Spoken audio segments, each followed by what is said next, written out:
フレーム32とビーム1、2、3、4および28、29、30、31、30を取り付けました。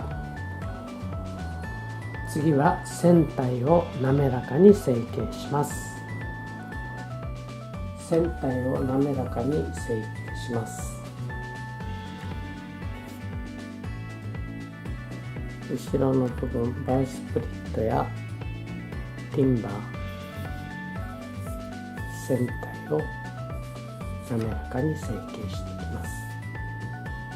ティンバーの飛び出た部分やフレームの飛び出た部分はフレーム支えに合うようにカットし、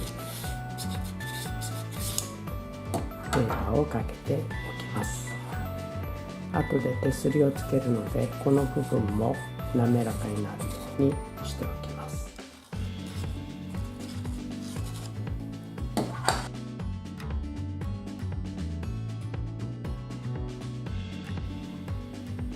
手すりを取り付けていきます。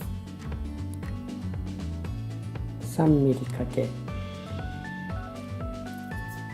1ミリの板材を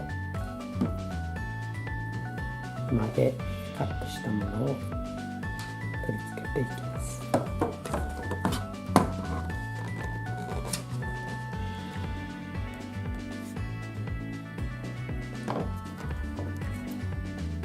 縁に沿うように取り付けていきます。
縁に沿うように接着しました。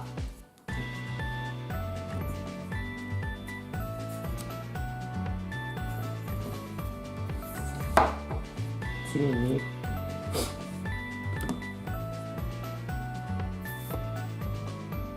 同じく3ミリかけ1ミリを曲げたものを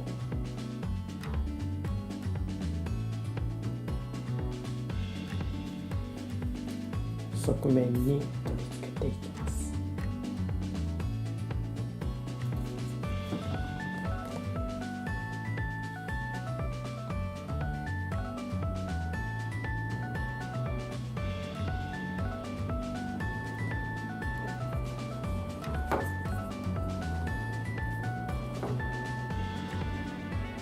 取り付け位置は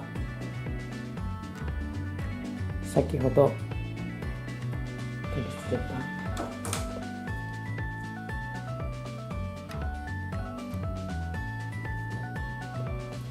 手すりの高さに合わせて取り付けていきます。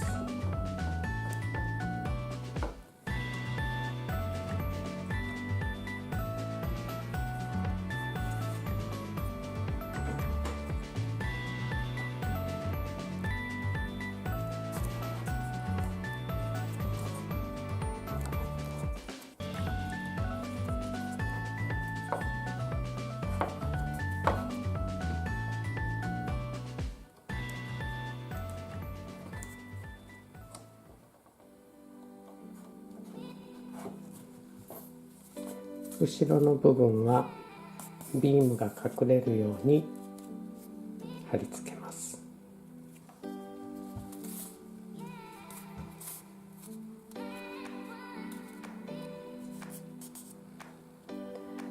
長さが足りない分は別の板材を使って延長していきます。